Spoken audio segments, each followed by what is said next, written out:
This one drips with superstition and science at war.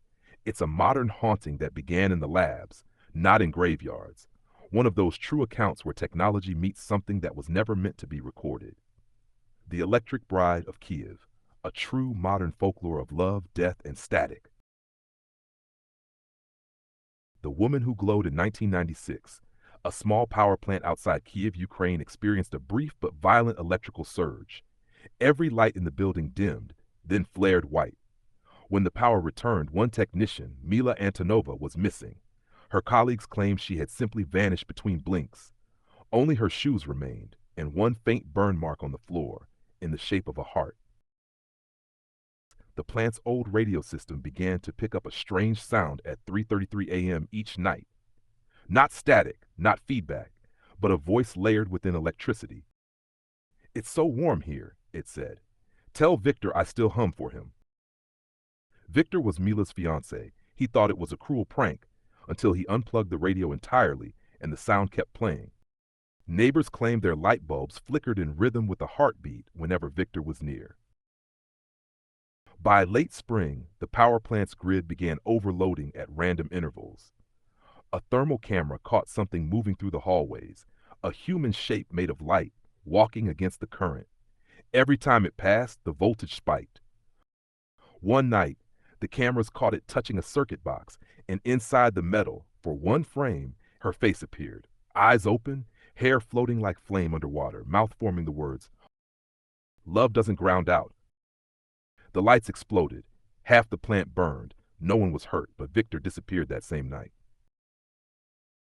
In the scrolls of the ethereal arc, there's a passage about electrosouls, spirits that bind to their last surge of energy at the moment of death. Instead of ascending, they integrate, living within static, signal, pulse, and sound. They can travel through wires, they can love through frequencies, but they can never touch flesh again because the body is too slow for their current. In that sense, Mila Antonova didn't die. She accelerated. Broadcast that shouldn't exist in 2011, a ham radio operator near Kyiv recorded a faint woman's voice on an unused frequency, exactly 1.618 megahertz, the golden ratio. The voice repeated, "You can find me in the current. The current remembers." When analyzed through a spectrogram, the pattern formed an image, two overlapping faces made of light, pressed together like a kiss. The Electric Bride teaches that love, once charged, can't be unplugged. Energy isn't destroyed, it transforms. What you feel in a flicker, in a song that skips, in a heartbeat that syncs with thunder, that's where the lost lovers live. So if your lights flicker for no reason tonight, smile. Whisper back, "I hear you." Because love, like electricity, always finds a way home. Universal Currency receipt architect musician 3611027, the graceful whisperer, our sea star, Devalan Ahll. Now it's time to descend into shadow itself, the silence between breaths, the space between mirrors. This one is psychological, ancient, and absolutely real. Reports of it exist across cultures, but they all end with the same warning: don't stare too long. The mirror of the hollow house, a true mystery of reflection and the voice that imitates you. The house that listens back. In 1912, on the edge of Bucharest, a townhouse known as Casa Golului, the Hollow House, was sealed shut after 5 residents went missing within a month. All that remained was a single ornate mirror left standing upright in the parlor. Neighbors claimed they heard voices from the windows, repeating their own words with a delay of one heartbeat. The police called it structural echo, but no one would go inside after sundown. In 1934, a Romanian scholar named Petru Dragan, curious about mirror phenomena, reopened the house. He entered at noon with a camera, a notebook, and a silver crucifix. At 1 p.m., passersby saw him standing motionless in front of the mirror, whispering. When they entered, his reflection was still moving. Petru's body had no pulse, but his face in the mirror blinked, smiled, and spoke. It's not a reflection, it's an invitation. Design experts discovered the mirror's frame contained obsidian dust and shards of polished hematite, minerals once used in Babylonian scrying rituals.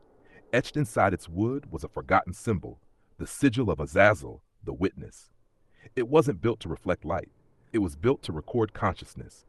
Every face that looked into it became stored, an imprint, thinking, growing, waiting for attention. The hollow house didn't echo voices. It played back the ones already trapped inside. In forbidden Gnostic texts known as the Gospel of the Broken Glass, the mirror of the hollow house is called a soul repeater. When you stare into it too long, your reflection learns you, then begins to think before you do. The ancients said it was created to measure the difference between humans and angels. But when no angels came, it began measuring madness instead. The modern incidents. In 2018, a paranormal live streamer named Danny Popescu snuck into the sealed house, streaming her exploration in real time. Viewers watched her find the mirror, covered in a tarp, and wipe the dust away. For 23 seconds, her reflection lagged behind her movements. Then it smiled first. The stream cut out. When authorities entered, her phone was still live, but all it showed was the mirror, recording an empty room. Behind the camera, faint whisper. Your turn. The mirror teaches a chilling truth. If you stare too long into silence, it begins to speak back. Our reflections are more than light, they're memory. And the longer you look, the more the world behind glass remembers you. So if your mirror ever feels too deep, step away. Don't fix your hair. Don't blink.